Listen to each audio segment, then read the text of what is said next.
So ఇప్పుడు coming to ఇంకా ఇవన్నీ పక్కన పెట్టేసి, సో ఇప్పుడు మీరు మీ వర్క్షాపులు ఎలా నడుస్తున్నాయి ఏంటి?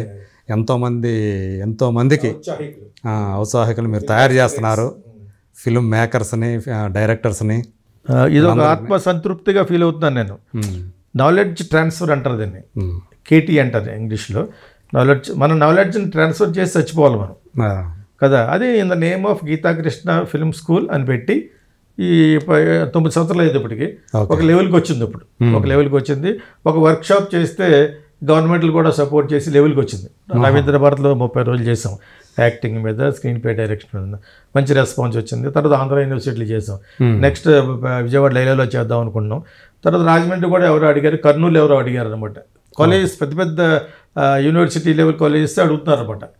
సో అవి నాకు పెద్ద ప్రాఫిట్ వచ్చిన లేకపోతే ఎందుకు చేస్తున్నారంటే అవేర్నెస్ వస్తుంది. బికాజ్ మీడియాలోకి రావటం వలన, ఫిలిం మీడియా కానీ, ఎలక్ట్రానిక్ మీడియా కానీ, సోషల్ మీడియా కానీ, అడ్వర్టైజింగ్ కానీ రావటం వల్ల you have a future. Okay, చాలామందికి తెలియదు ఈ విషయం. మామూలు కాలేజెస్లోనూ చదువుతూ ఉంటారు కదా, వాళ్ళకి తెలియదు. ఈ ఎంటర్టైన్మెంట్ మీడియాలో, ఎలక్ట్రానిక్ మీడియాలో, సోషల్ మీడియాలో there is so much of future. అంటే ఇప్పుడు ఆ మిగతా ఫిల్మ్ స్కూల్స్ ఏవైతే ఉంటాయి, పేరు పొందిన సంస్థలు, ప్రొడక్షన్ హౌసెస్ నడుపుతున్న సంస్థలు మనకు తెలుసు. వాళ్ళందరూ కూడా ఫ్యాకల్టీస్ని రకరకాలను పిలిపించి, వేరే వేరే నిష్ణాతులను పిలిపించి, ఒకరు కాదు అక్కడ 5గురో 6గురో ఇంకా 10 మంది కూడా చెప్తా ఉంటారు, క్లాసులు ఇస్తూ ఉంటారు. కానీ మీరు ఇక్కడ అంత సోలో, మొత్తం మీరే. కారణం చెప్తా ఉంటారు. కారణం ఏంటంటే వాళ్ళందరూ వేస్ట్ అండి. న్యూయార్క్ ఫిల్మ్ అకాడమీ కానించి, మాస్కో కానించి మీకు ఫ్యాకల్టీ ఎక్కడ దొరుకుతారన్నాను. అందులో చదివి పనికిరానివాడు దొరుకుతాడు మీకు. ఓకే, ఫిల్మ్ స్కూల్లో చదివేవాడు ఫిల్మ్ వాడు అవుతాడు తప్పితే, ఎలక్ట్రానిక్ మీడియా వాడు ఎలక్ట్రానిక్ అవుతాడు తప్పితే, మళ్ళీ బతకలేక పోటీ పొద్దులు పాటలు ఎందుకు చెప్పుకుంటాడు? ప్లే, డైరెక్షన్, లైన్ ప్రొడ్యూసర్ అంటే ఎలా సినిమాలు తీయాలి, అడ్వర్టైజింగ్, ఫిల్మ్ మేకింగ్, యాక్టింగ్, ఈ 5 కూడా not more than 4-5 months. Okay, so ఇదంతా కూడా ఇప్పుడు మీరు దాని తర్వాత నేను ఒక్కడే ఇక్కడ, నేను మిగతా వాళ్ళగా వాళ్ళు ఫిల్మ్ మేకర్స్ కాదు, నేను ఫిల్మ్ మేకర్ని ఇక్కడ. అవును, I film director, producer, conceptualizer, music director. So అన్నీ మీరు చెప్పగలం. I love to teach. Okay, వాళ్ళు తయారైతే ఫస్ట్ హ్యాపీ ఫీల్ అయింది నేనే. ఎవరో ఒక నలుగురు డైరెక్టర్లు అవుతారు ఇప్పుడు ఈ సంవత్సరం వస్తాయి. అవునా, వాళ్ళు హిట్ అవ్వాలని నేను కోరుకుంటాను. ఎందుకంటే నా దగ్గరికి వచ్చిన వాళ్ళు సక్సెస్ అయ్యారని ఓకే హృదయపూర్వకంగా కోరుకునేవాడు నేను ఒక్కడే. దాన్ని అందరికీ పట్టుకెళ్ళాలని వర్క్షాప్ పేరు మీద, యాక్టింగ్ మీద, స్క్రీన్ ప్లే మీద, రవీంద్ర భారత్ లాంగెస్ట్, అంత పెద్ద పెద్ద వర్క్షాప్ ఎవరు చేయరు. నేను 1 month చేశాను. ఓకే, 8 to 10 అంటే మేము ఒక 6 గంటలు బయలుదేరి వెళ్ళిపోవాలి రవీంద్ర భారత్కి. మార్నింగ్ 8 నుంచి నైట్ 10 వరకు. మార్నింగ్ 8 నుంచి 10. Okay, 2 hours. 2 hours. అలా 1 month on acting and direction. They are very happy today. Okay, ఇప్పుడు వైజాగ్లో చేసాం. అందువల్ల కొంతమంది మెయిన్ కోర్స్ చేరుతారు, స్తోమత ఉన్నవాళ్ళు. Main course I teach here. ఆన్లైన్లో I teach all over the world. America, South Korea, Germany, Dubai. నాకు ఎంత ఒప్పుకుందో నాకు చెప్తాను. అప్పుడు ఎలా చెప్తున్నారు అని అడుగుతారు. ఏమో God has given me little health, నాకు ఏ అలవాటు లేదు. I don't have any no smoking, no drink, nothing other bad ఏమి లేదు. ఓకే, అంచేత నేను నా సార్ మీ వయసు ఎంత ఆయన చెప్పకూడదు. నేను మీకంటే పెద్దోడిని. నిన్న మీ చూశాను, మీరిద్దరు యంగ్గా ఉన్నారు. ఓకే, వెనకాల స్టేర్ కేస్ ఏదో ఉంది కదా, మీ ఫిక్స్ చూసాను. నాకంటే బాగా చిన్నోడు, వాట్సాప్ నాకంటే చిన్నోడు అని అనుకుంటాను. బాగా చిన్నోడు అంతే. దాన్ని బట్టి ఆలోచించుకోండి. అన్నే చిన్నోడు అన్నాడు అంటే అనుకోండి మీరు. అదే అబ్బాయి నాన్న అనుకోండి, వేరేగా ఉంటుంది కదా. దాని చేత వయసు చెప్పను కానీ మీ సంఖ్యతో వచ్చినప్పుడు నేను ఇంకా హై స్కూల్లో చూడండి. మరి నేను అందుకనే అది ఫోటో అందంగా కనిపించిందని నొక్కాను అనమాట. I'm above 60. అదే చెప్పడం వల్ల నాకేమో అర్జెంట్గా అందమైన చిన్న అమ్మాయి వచ్చి పెళ్లి చేసుకోదు కదా. So I teach. నేను లైవ్గా ఎందుకుంటానంటే వాళ్ళకి చెప్పాలి, నాకు స్ట్రెంత్ కావాలి. నేను ఎప్పుడు కూడా చాలా యంగ్గా ఉంటాను, ఉండడానికి ప్రయత్నిస్తాను. ఎందుకంటే I have to teach them. అంటే ఓన్లీ టీచింగ్కే పరిమితం అయిపోతున్నారా లేకపోతే ఏమన్నా? అంటే అప్పుడు నేను అడ్వాన్స్డ్గా సినిమా తీసాను అన్నారు కదా. అవును, ఇప్పుడు నేను ఒక నెక్స్ట్ లెవెల్ లవ్ స్టోరీ అని ఒకటి, నాకు చాలా ఉన్నాయి. ఎవ్రీ డే కాన్సెప్ట్స్ ఉంటాయి మీ దగ్గర, so many stories are there. Okay, అవి నేను ఇప్పుడు వీటిని తప్పించుకుని చేస్తూ I want to meet some. ఇప్పుడు కొంతమంది హెడ్స్ ఉన్నారు ఇక్కడ, అల్లు అరవింద్ అని, దిల్ రాజ్ అని. వీళ్ళు తప్పించుకుని ఎందుకు వెళ్ళలేమంటే సినిమా ఆరోగ్యకరంగా రిలీజ్ కావాలి కదా. సో వాళ్ళ యొక్క సపోర్ట్ ఉండాలి. బట్ వాళ్ళు ఎవరు, ఎందుకంటే మీరు తీస్తే అదే ఎలాగా వస్తుంది. హనుమాన్ లాంటి సినిమాకే ఈరోజు 300 కోట్లు సంపాదించే సినిమాకే కష్టపడ్డారు కదా. అవును. ఇప్పుడు అంచేత ఎవరికైనా కావాలి, బంగారు పళ్ళానికైనా గోడ చెరువు కావాలనే దాంతో ఇప్పుడు నేను సినిమా చేద్దాం అనుకుంటున్నాను. మా దగ్గర ట్రైన్ అయిపోయి చేస్తున్న వాళ్ళకి అందరికీ నా సపోర్ట్ ఉంటుంది. ఓకే, లాస్ట్ వరకు నా సపోర్ట్ ఉంటుంది. అందరికీ తెలుసు, చూస్తున్న వాళ్ళు అందరికీ తెలుసు. అందరికీ ఒక అబ్బాయి సౌత్ కొరియా వచ్చాడు, అతను చేయాలని ప్రయత్నిస్తున్నాడు.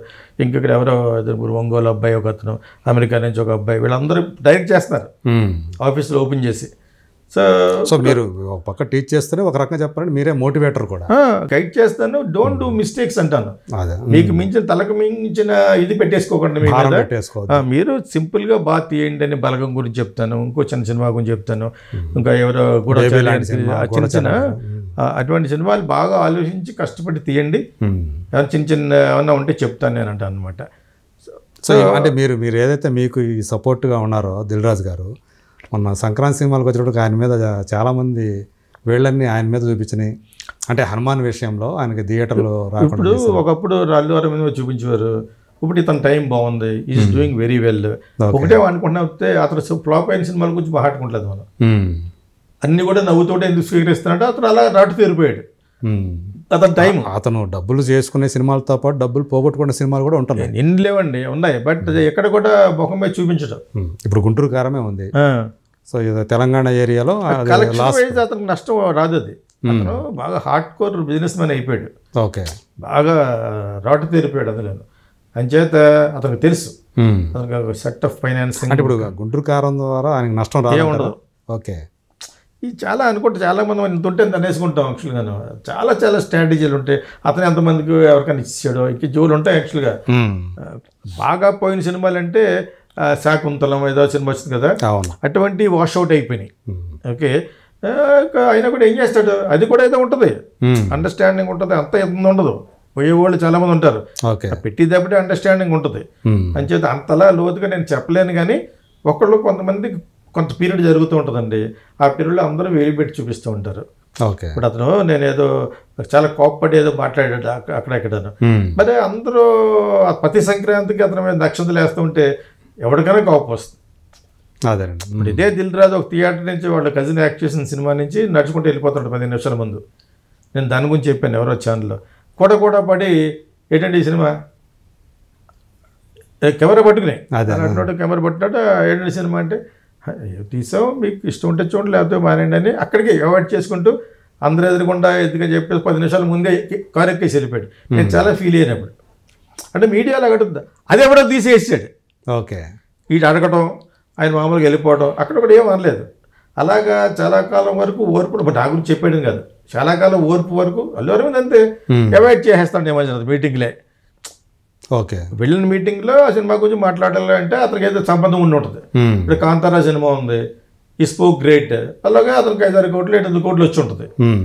వాళ్ళకి కూడా మరి ఇక్కడికి ఓపెనింగ్ రావాలి కదా, కన్నడ సినిమాకి ఎవడ ఓపెనింగ్ ఇస్తాయండి. ఇక్కడికి కేజీఎఫ్ వచ్చే వరకు వాళ్ళకి రికగ్నిషనే లేదు. కేజీఎఫ్ తర్వాత we are also greater than any other Indian film అని కేజీఎఫ్ ప్రూవ్ చేసింది. తర్వాత మళ్ళీ ఒక చిన్న సినిమా కాంతారా ప్రూవ్ చేసింది, కేజీఎఫ్ 2 ప్రూవ్ చేసింది, మొన్న సలార్ ప్రూవ్ చేసింది. Now Kannada is one of the great film industry కదా. సో ఆ లెవెల్ రావాలంటే విపరీతం పెరిగిపోయింది, అలా తీస్తున్నారు.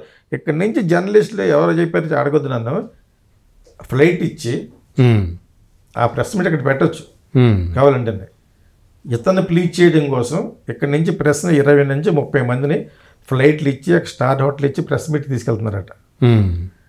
ఓకే, మీ వరకు వచ్చిందో లేదు కానీ కొన్ని పాపులర్ సోషల్ మీడియాలు కూడా తమిళనాడు నాకు సమాచారం లేదు, అక్కడికి తీసుకెళ్ళి అంటే ఎంత ఖర్చు అవ్వచ్చు ఉండదు.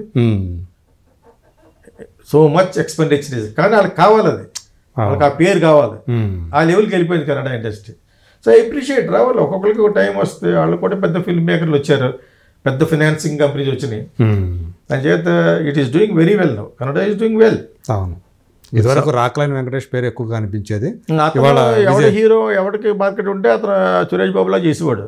Rockline Venkatesh is not a great ఇదేం కాదు, అతను ఏ అంటగా గొడుగు. రాక్లైన్ వెంకటేష్ నాకు బాగా పర్సనల్ తెలిసి చెప్తున్నాను. అతను మామూలు ఎనీ అదర్ చిత్తూరు అవుతుంది.